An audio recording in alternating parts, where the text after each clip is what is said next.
Bismillahirrahmanirrahim. Assalamualaikum warahmatullahi wabarakatuh.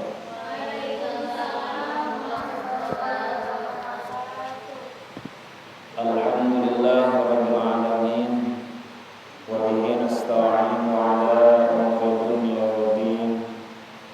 Wassalatu wassalamu ala asyrafil anbiya'i wal mursalin sayyidina wa maulana Muhammadin wa ala alihi wa sahbihi ajma'in, amma ba'd. Yang saya hormati Muqasidul Awqats yang telah menyempatkan waktunya, dan juga yang saya hormati pengurus Majelis Taklim At-Taqwa beserta ibu dan jamaah yang dimuliakan Allah Subhanahu wa taala. Puji syukur kita panjatkan kepada Allah Subhanahu wa taala. Salawat dan salam semoga tetap terlimpah curah kepada Nabi kita Kanjeng besar Muhammad sallallahu alaihi wasallam, kepada keluarga, para sahabatnya, dan mudah-mudahan kita semua diakui sebagai umatnya mendapatkan syafaat yaumil qiyamah. Amin Allah ya rabbal alamin. Ibu jamaah yang dirahmati Allah Subhanahu wa taala, alhamdulillah dalam kesempatan sore hari ini kita masih dapat melaksanakan salah satu kewajiban kita bertolabul ilmi di masjid yang kita cintai. Walaupun tentu di antara kita ada yang sedang halangan atau ada keperluan yang mudah-mudahan kita tidak usah berburuk sangka, baik sangka saja. Mudah-mudahan lain waktu dan kesempatan bisa ikut sama-sama ngaji dan rutinan setiap Sabtu sore. Alhamdulillah. Jadi yang masih bertahan, yang masih rutin, ya rutin, jangan sampai bolong gitu. Tapi mudah-mudahan yang belum rutin, ya insya Allah sama-sama rutin. Kan judulnya juga pengajian rutin, betul ya Bu? Insya Allah kita ngazam, kita ingin niatkan untuk rutin. Ibu jamaah yang dirahmati Allah Subhanahu wa taala, jadi seminggu ini saya 2 kali. Sebulan ini. Jadi melanjutkan, mumpung masih ingat pembelajaran yang kemarin, kita menjelaskan terkait tentang materi kitab hadis Arba'in An-Nawawi. Arba'in, kitab Arba'in terkait tentang hadis. Arba'in itu 40. Jadi hadisnya ada 40. Karangan Imam An-Nawawi. Jadi ibu dan jamaah sekalian, Al-Imam An-Nawawi ini mengarang kitab itu tidak pernah nggak ada yang tidak populer, semuanya populer, ya. Jadi mengarang kitab tidak ada yang tidak populer, semuanya terkenal. Jadi seluruh kitabnya sangat diakui oleh seluruh dunia. Nah, jadi kita kemarin menjelaskan, mengambil hikmah satu terkait tentang thalabul ilmi. Jadi datangnya kita ke pengajian dengan menggunakan pakaian yang sopan, pakaian yang rapi.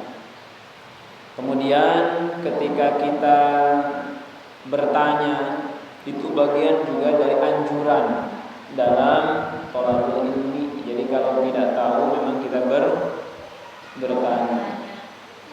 Jadi ustadznya atau gurunya itu lebih utama, lebih baik, ya.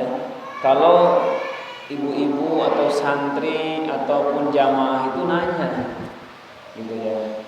Jadi supaya mengingat kembali materi atau menguatkan materinya. Nah, kemudian yang berikutnya, salah satu juga adab dalam thalabul ilmi adalah ketika kita betul-betul memperhatikan gurunya, memperhatikan ustadznya, memperhatikan kiainya. Bahkan di dalam suatu keterangan melihat wajah alim, melihat wajah guru kita, ini salah satu nilai ibadah. Jadi kalau kita ngaji tengok kiri, tengok kanan, jadi hilang pahala ibadah kita. Ya, bisa dipahami Bu?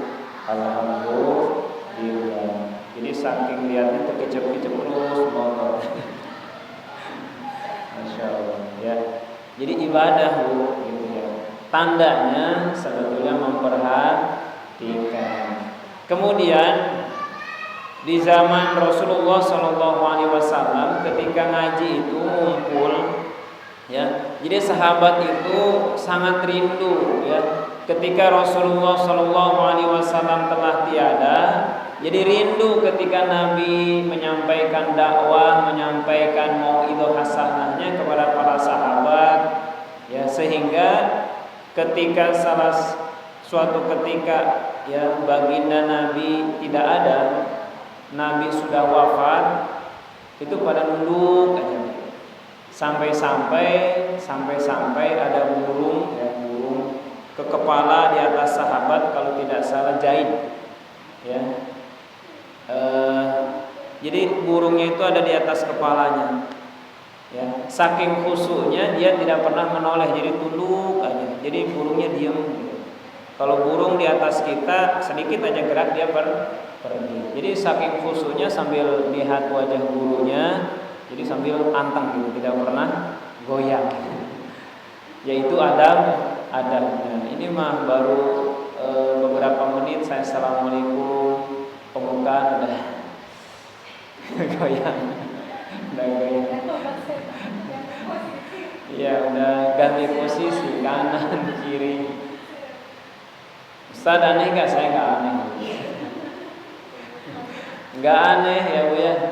Bahkan setiap kali saya ngisi acara, apalagi dakwah ruqyah, gak aneh. Datang udah marahin saya juga udah pernah. Ustaz ngapain kesini?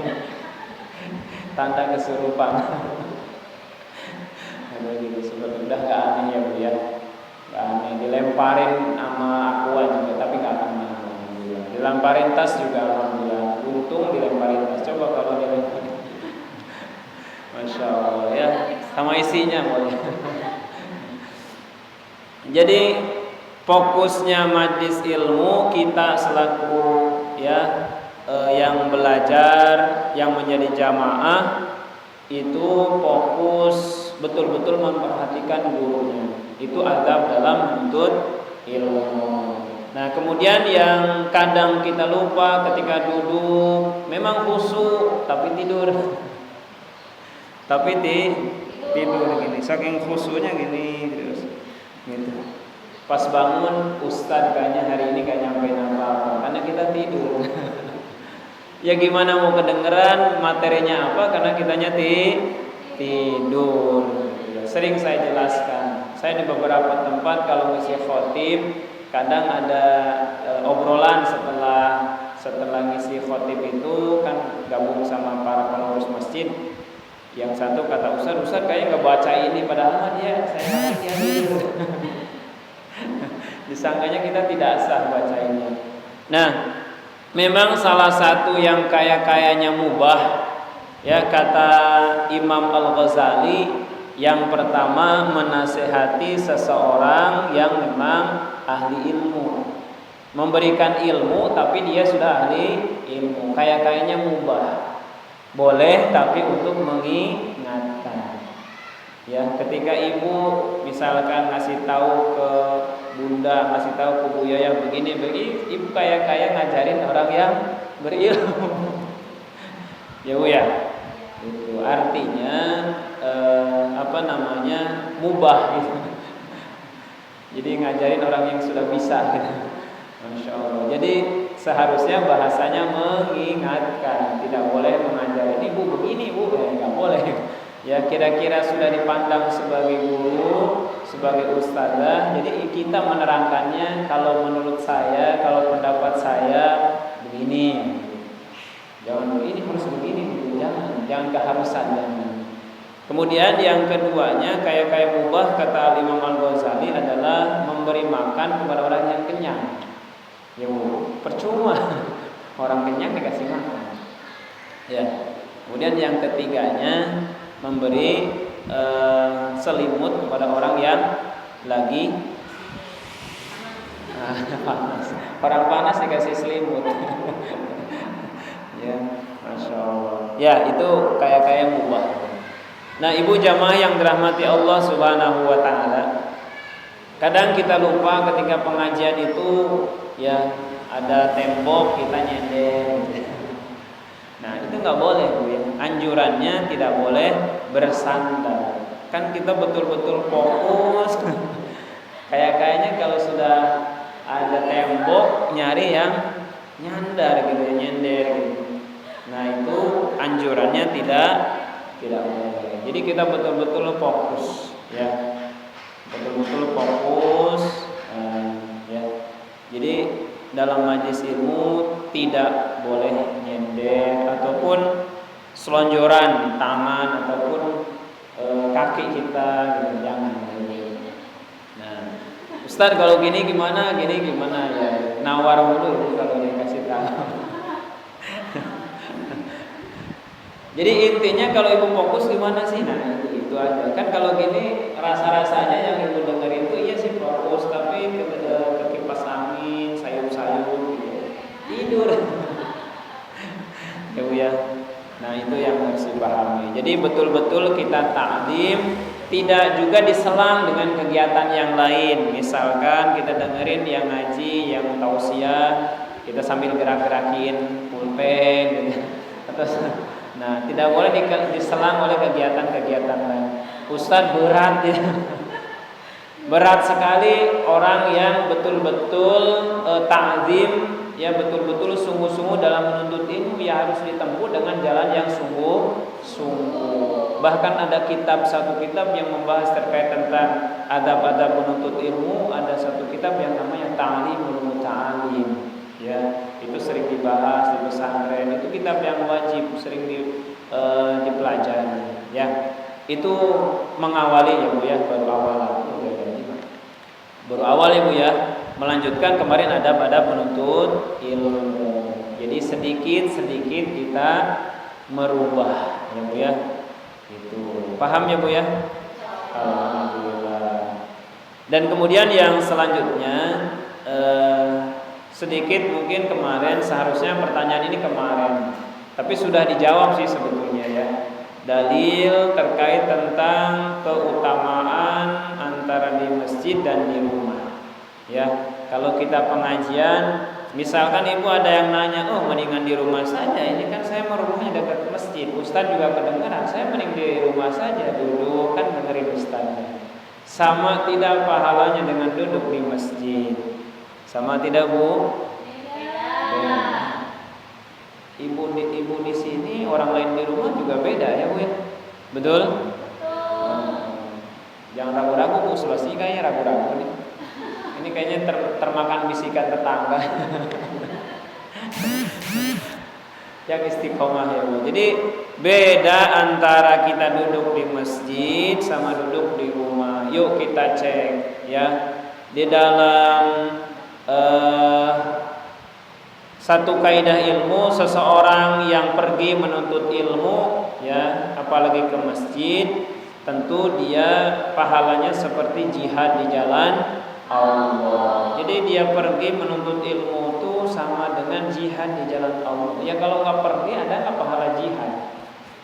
Tidak.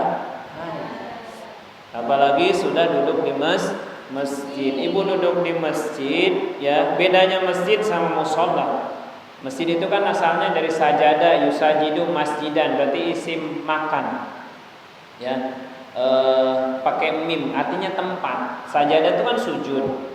Sajada, yusajid, sajada terus masjidan, berarti tempat sujud. Ya.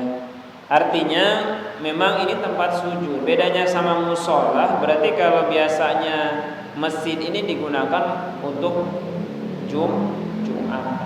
Jadi masjid, maka ada pahala i'tikaf, duduk di masjid, pahala i'tikaf. Nawaitu an a'takifa fi hadzal masjid taqarruban illallah. Kita duduk i'tikaf di dalam masjid ini berpahala. Ada nggak duduk di rumah nawaitu an a'takifa fi hadal buyut misalkan di rumah gitu, takhoruban gitu, tidak ada. Tapi duduknya di masjid niat i'tikaf itu ibadah.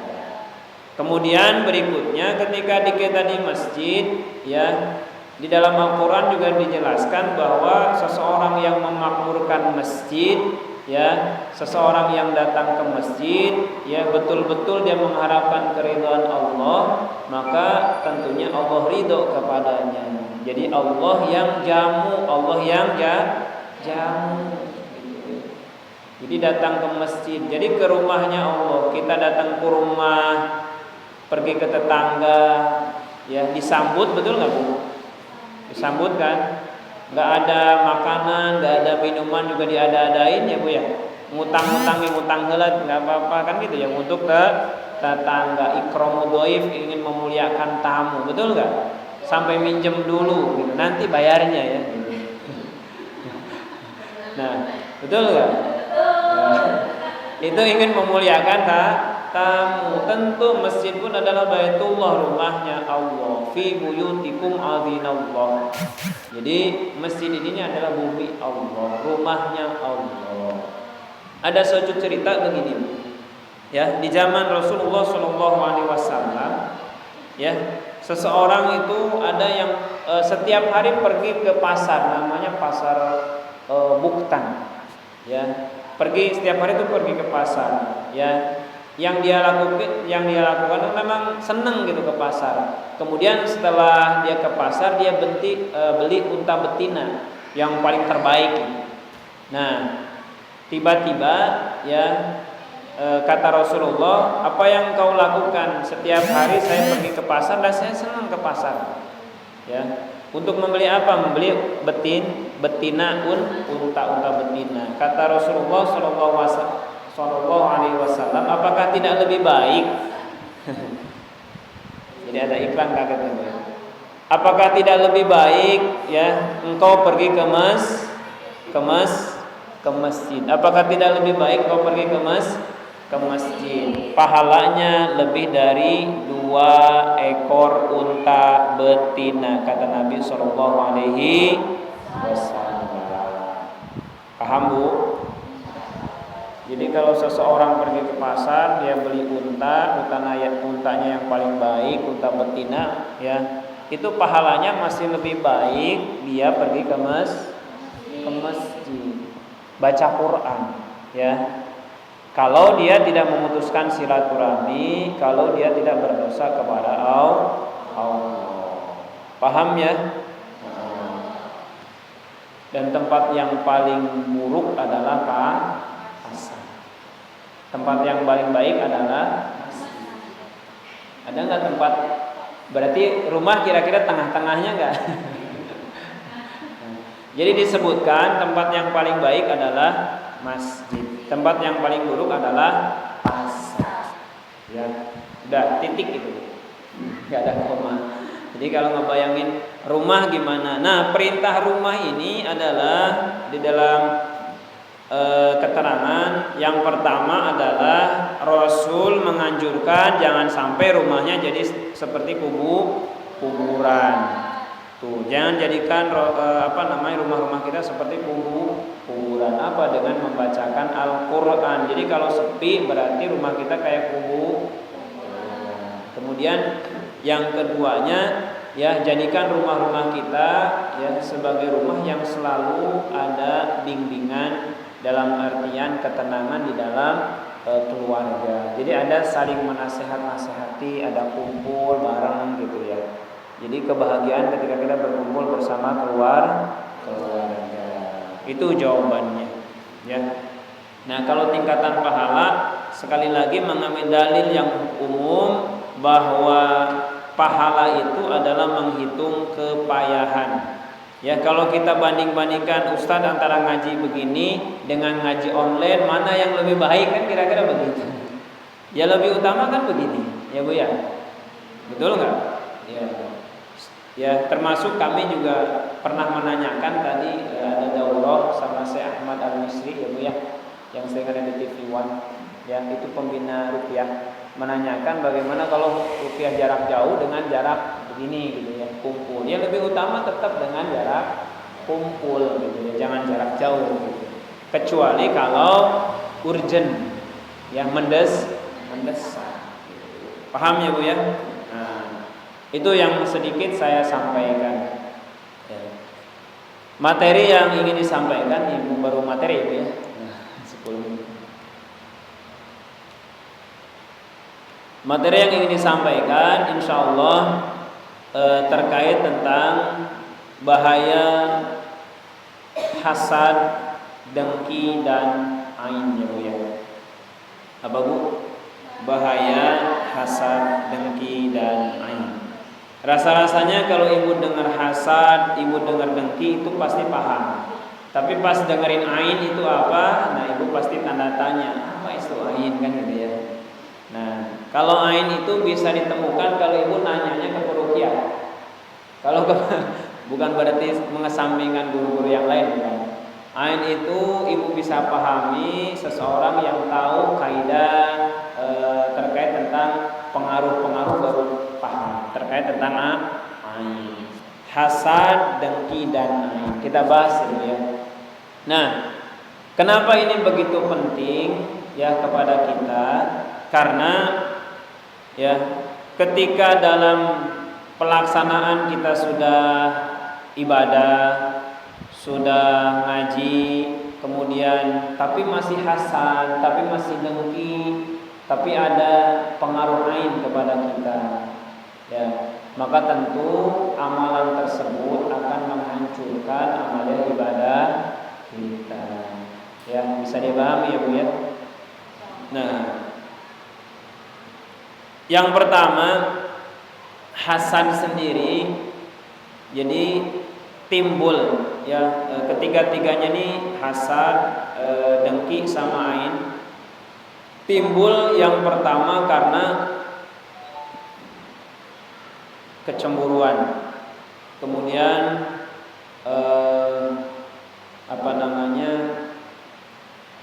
yang kita inginkan ya tidak tercapai. Ya, kecemburuan ataupun yang kita inginkan tidak tercapai, atau emosi, kemarahan ya, termasuk kedengkian. Itu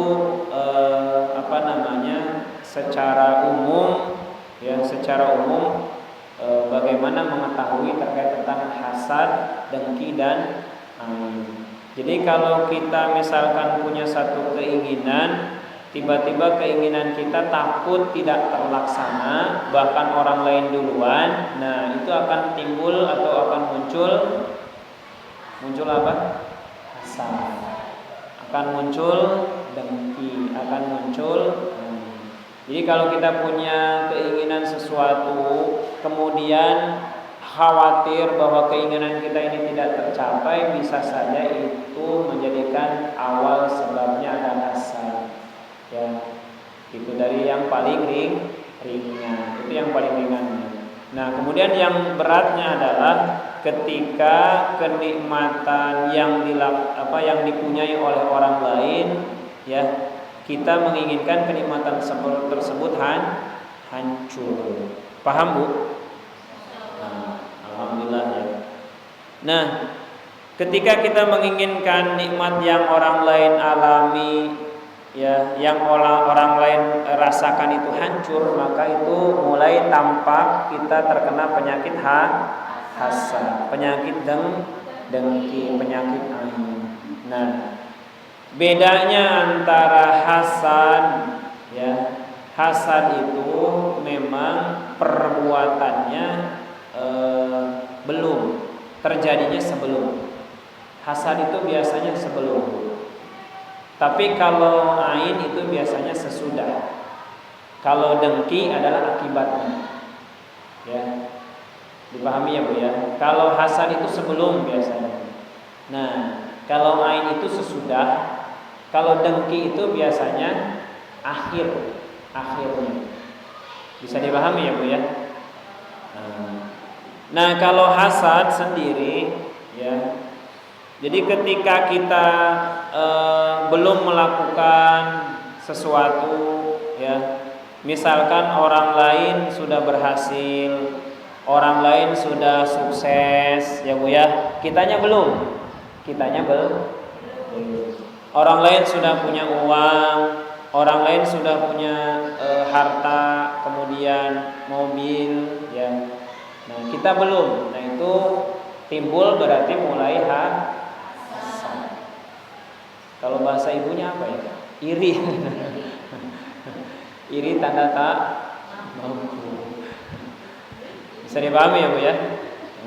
Hasad. Hasad itu dari bahasa Arab ya, hasad. Ha sin dal. Ya, hasad. Nah, kalau ain, nah ini tentu dari sesudahnya.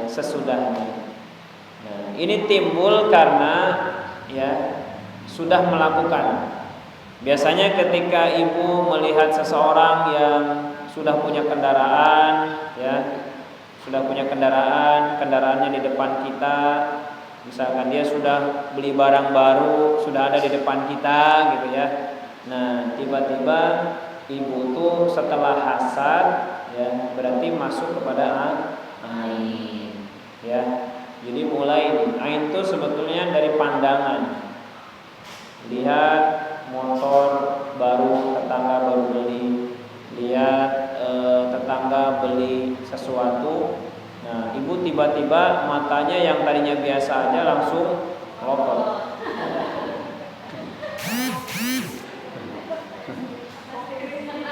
Matanya langsung melotot. Lihat. Nah, ain itu kan mata. Memandang. Yang tadinya ibu biasa-biasa aja, tiba-tiba ya tetangga punya motor, tetangga punya barang, beli sesuatu, tiba-tiba ibu lihat barangnya, ibu melihat ke dianya, beda pandangan ibunya. Nah, itu yang dinamakan dengan ain. Ya Bu ya. Ain tiba-tiba melotot gitu ya. Sambil kaget, sambil merasa masa iya sih saya juga nggak bisa. Nah, mulai itu diawali dari hasad. Masa iya sih kan gitu ya. Masa sih kan gitu. Benar ya Bu ya? Dia yang tidak kerja juga kebeli, masa suami saya kerja, suami saya gajinya 5,6, tanggal 5 gajian tanggal 6 udah koma. Ya, apa 10 koma Bu gajinya, 10 digit. Jadi tanggal 10 udah koma. Gitu. Nah, masa sih dia sudah punya ini, sudah punya sesuatu, sehingga dari tatapan matanya kedengkian, ya, kedengkian. Nah, timbulnya dengki. Dengki itu di akhir, sehingga dengki. Ya, gimana caranya supaya dia begini-begini kan gitu ya. Jadi timbul efek sampingnya kepada kita ngomongin orang lain. Efek sampingnya kepada kita adalah kita merasa orang lain itu sebagai saingan kita. Saya sudah tidak dianggap lagi orang yang paling kaya di gang ini misalkan. Ya, bisa dipahami ya? Alhamdulillah. Nah, yang berikutnya adalah bahaya-bahayanya. Ternyata syaitan itu di antara hasad, dengki dan ain. Apa Bu? Ya, syaitan itu di antara hasad, dengki dan ain. Jadi syaitan itu di antaranya itu, di antaranya. Jadi kalau ibu melakukan hasad, kita melakukan ain, kita melakukan dengki, maka syaitan itu ada di antara kita, ya. Jadi bahasanya bukan lagi malaikat yang di samping kita, tapi syaitan yang ngumpul bareng kita, ya Bu ya. Kan nggak mau ya Bu ya ditemenin syaitan laknatullah alaihi. Paham Bu? Ya, sama-sama mengamalkan ya Bu ya. Jadi sedikit udah pegel nyender. Memang susah sekarang mah ya Bu ya, susah. Besok mah insya Allah anteng lagi duduk nyender lagi. Dilanjutkan ya Bu ya, dilanjutkan. Nah, ini kalau misalkan yang terjadi kepada kita dari hasad, dari ain, dari dengki kepada kita, apa yang terjadi? Ternyata ya, kalau dari sisi hasad timbulnya dari sisi kejiwaan, perasaan. Nah, kalau ain dari sisi pandangan, ya, pandangan. Nah, kalau dari sisi dengki berarti efek sampingnya, perbuatannya menjadi mendengki. Kadang-kadang dia jahil, dia iseng, dan juga melakukan apapun untuk kepuasan sehingga orang lain ini celaka. Nah, itu bahayanya di akhir adalah dengki. Bisa dipahami ya Bu ya? Alhamdulillah. Kemudian yang berikutnya, kenapa sih kita mempelajari hasad, dengki, dan ain? Ibu, ada dalam satu bab khusus dalam doa ruqyah ini adalah ain. Hasad juga sama, ada hasad, ain, dan dengki. Nah, ketika kita melihat orang lain dengan kedengkian, melihat orang lain dengan hasad, ya, maka akan timbul perasaan kepada kita itu tidak nyaman. Penyakit kita itu bermacam-macam. Kalau ada hasad, ada dengki, ada ain di dalam tubuh kita, di dalam perasaan kita, maka orang tersebut penyakitnya banyak. Bisa dibilang komplikasi. Ya Bu ya, komplikasi. Bisa jadi penyakitnya memeriang, tapi karena ada hasad, karena ada dengki, karena ada ain, bisa saja penyakitnya jadi komplikasi. Ya, sok aja penyakit yang meriang, dia tetangga punya barang langsung mah datang sesek, bengek datang, ya, langsung imun turun ngedrop, betul nggak? Padahal penyakitnya cuma pilek. Tapi ketika si tiga ini datang, maka penyakitnya berubah, itu menjadi komplikasi. Ya. Ibu nggak percaya, jangan ibu rasain deh, orang lain aja. Ya. Jangan. Ya. Jadi kita peruqyah itu sering menemukan, padahal kalau dari sisi medis itu penyakitnya biasa saja. Tapi karena ada tiga hal dalam tubuh kita, dalam perasaan jiwa kita, timbul keinginan dengki kepada orang lain, maka penyakit kita menambah parah. Ya, cek dokter mah nggak apa-apa, ini sehat, betul nggak? Dicek sama dokter, sama bidan, tekunan naon ibu sehat, boleh pulang. Tapi nyampe rumah berat deh. Nyampe rumah ya hidup segan mati tak mau gitu. Ya, seolah-olah bayangannya tetangga ini ngomongin saya, seolah-olah tetangga ini jauhin saya, seolah-olah tetangga itu terusan aja syirik sama saya, padahal mati tidak. Ya, perasaannya Bu ya. Ya, kalau sudah perasaan nanti bisa saja menangis. Karena membayangkan. Jadi kalau ibu perasaan membayangkan, nanti kau menangis. Aduh ya Allah. Kenapa sih yang gak lupa-lupa ya membayangkan kau menangis? Insya Allah. Emang betul-betul kalau peran media itu sangat kuat. Ya. Apalagi kalau sudah dipertontonkan. Ya Bu ya. Nah kita coba bahas juga, aku menangis membayangkan. Nah, jadi bisa saja ibu dari sisi fisik itu sehat, tapi kalau misalkan terkena penyakit yang tiga ini, maka ibu tiba-tiba sakit, ibu tiba-tiba ngedrop, tiba-tiba dalam tubuhnya banyak penyakit yang tidak terdeteksi oleh dokter. Ya, bisa dipahami ya. Nah, kita urai satu persatu ya Bu ya. Kalau dari sisi penyakit hasad, ya, kalau kita sering hasud kepada orang lain, Ya tentu biasanya dia tidak tenang, emosinya labil, pikirannya selalu berburuk sangka kepada orang lain. Ya, datang ke rumah, assalamualaikum, waalaikumsalam, udah ini kayaknya minjem uang ke saya, udah curiga. Ya, ataupun ini udah datang nih, kayaknya ada sesuatu kan gitu ya Bu ya. Nah, jadi jangan. Kemudian bahkan langsung melotot gitu. Ngapain? Melotot kita. Nah, tiba-tiba muncul rasa dengkinya. Udahlah nggak usah kesini kan gitu ya. Itu. Nah, kalau dari sisi penyakit, ketika ada hasad, ain dan dengki kepada kita, itu memang kadang kalau hasad dan dengki bisa saja terpusatnya di dalam qalbu, di dalam hati, ya, di dalam hati. Maka harus hati.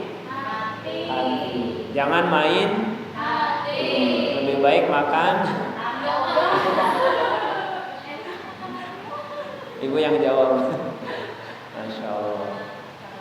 Nah, qalbu, ya, hasad dengki ini lebih cenderung di dalam qalbu kita.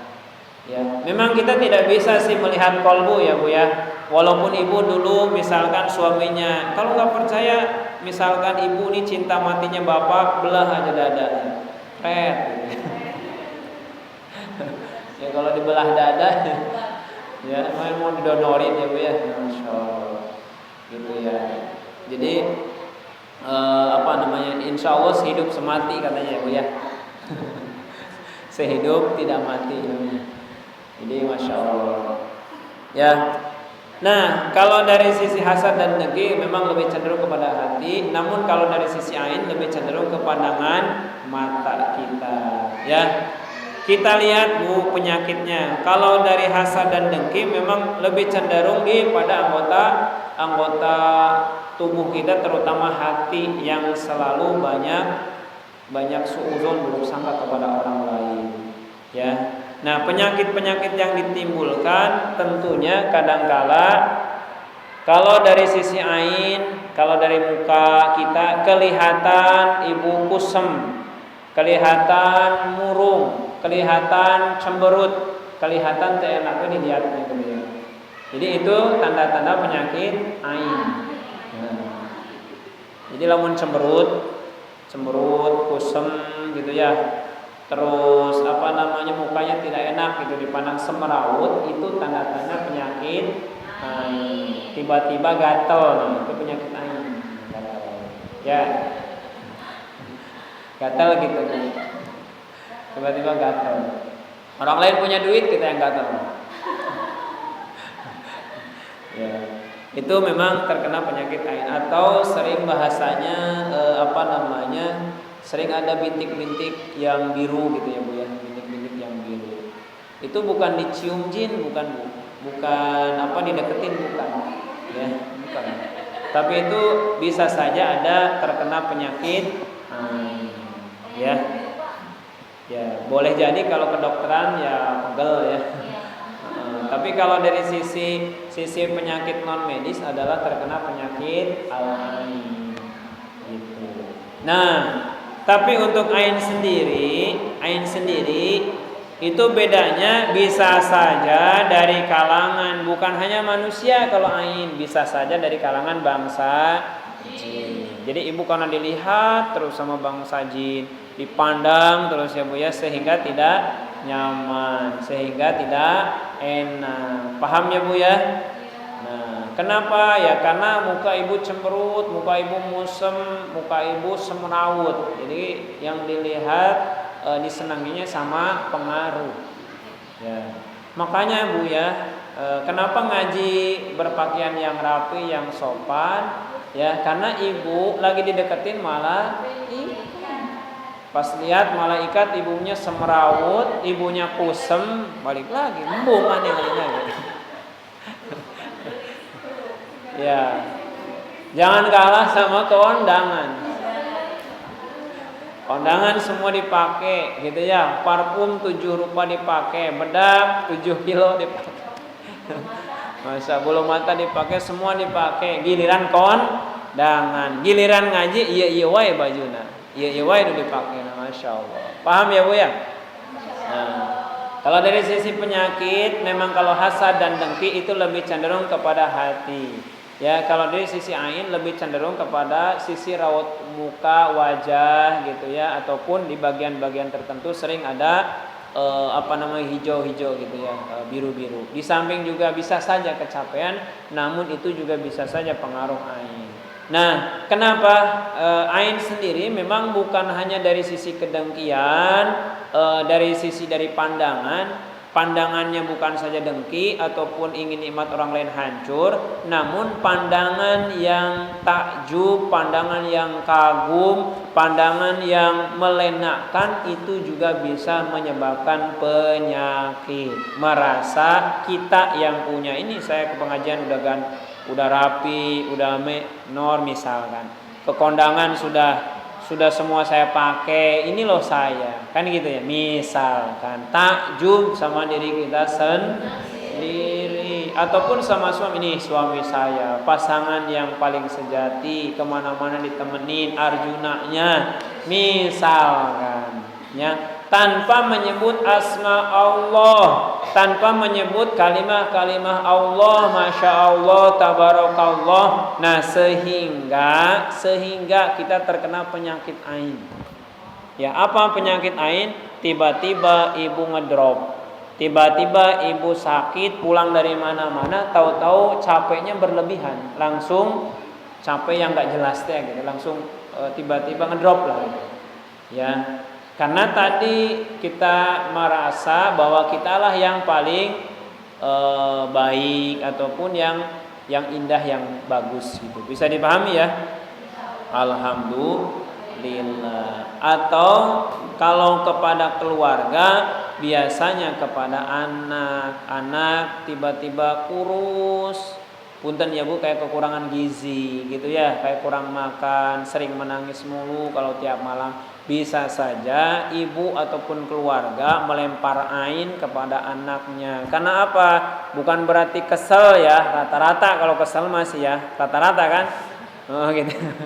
Tapi bisa saja karena pujian berlebihan atau takjubnya kepada anak saya pinter banget, anak saya mah gemuk, tiba-tiba nanti anaknya kurus Bu, tiba-tiba anaknya sering nangis, tiba-tiba anaknya yang tadinya mondar mandir icing wae diem, tak bisa saja itu terkena penyakit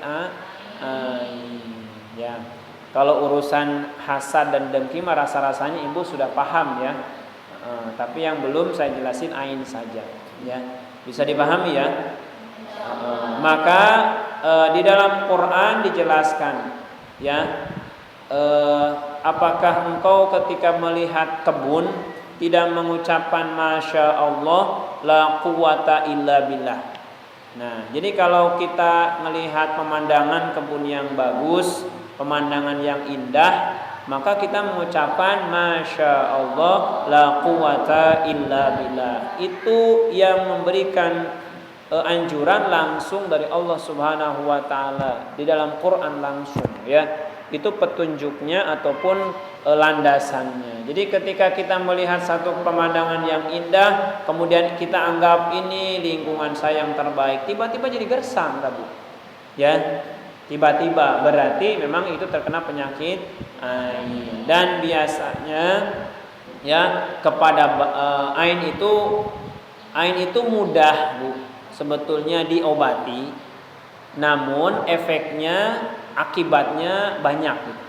Tapi kalau hasad, dengki itu biasanya memang lebih sekelumit dari perasaan saja. Ya, itu obatnya sebetulnya dari kita. Ya, obatnya dari kita, dan memang agak susah kalau untuk hasad dan dengki. Tapi kalau ain itu mudah obatnya. Mudah. Jadi ketika ibu ingat sesuatu yang takjub, ibu ingetin masya Allah, alhamdulillah, itu ngobatin. Nah, tapi kalau ini hasad, dengki, tidak cukup ibu masya Allah, Allahu Akbar, tapi tetap aja ngelihat ini, saya pengen. Nah, tetap aja karena ini masalah di hati. Betul ya Bu ya, hasadnya. Nah, bisa dipahami. Nah, tapi efek yang lebih banyak sebetulnya dari sisi ain, Bu. Punten, kita punya kendaraan, bisa saja kendaraan kita sering rusak, sering mogok, sering rusak, ataupun di rumah barang-barang kita sering hancur, ya, ataupun kita punya rumah banyak hal-hal misalkan sudah pada rusak lah ya Bu ya. Dalam artian kita punya kendaraan padahal masih baru kemudian tiba-tiba rusak, ataupun dari benda tiba-tiba kok ada masalah, bisa saja itu terkena penyakit ain. Jadi ain itu bisa saja sebagai teguran kepada kita ketika kita menganggap bahwa benda tersebut seolah-olah milik kita. Paham ya Bu ya? Alhamdulillah. Jadi Ibu hati-hati ya Bu ya, hati-hati. Al-ainul haq, ain itu hak. Seandainya ada yang bisa mendahului takdir, maka ain lah yang bisa mendahului takdir. Tapi karena memang tidak bisa, maka ain itu tidak bisa mendahului takdir. Jadi yang tetap yang di awal adalah takdir. Bukan berarti begini Bu, karena gara-gara ini saya jadi begini. Bukan, yang di depan itu namanya takdir dulu ya Bu ya. Takdir. Misalkan kita celaka karena gara-gara nggak memperhatikan keselamatan, tapi tetap celakanya kita adalah takdir. Nah, si ainnya itu tidak bisa mendahului takdir. Jadi walaupun misalkan bahaya, tetap tidak mendahului takdir, dan insya Allah obatnya lebih mudah daripada hasad dan dengki. Kalau hasad dengki mah itu mujahadah, betul-betul sungguh-sungguh ya, menghilangkan penyakit hati. Bisa dipahami ya Bu ya? Alhamdulillah. Karena 5:30 lebih 5 menit, saya cukupkan sekian. Mudah-mudahan di sini ada pertanyaan, walaupun 1 atau 2 ya silakan. Itu saja yang bisa disampaikan. Mohon maaf atas segala kekurangan dan kesalahan. Akhirul da'wana alhamdulillahirabbil alamin. Assalamualaikum warahmatullahi wabarakatuh.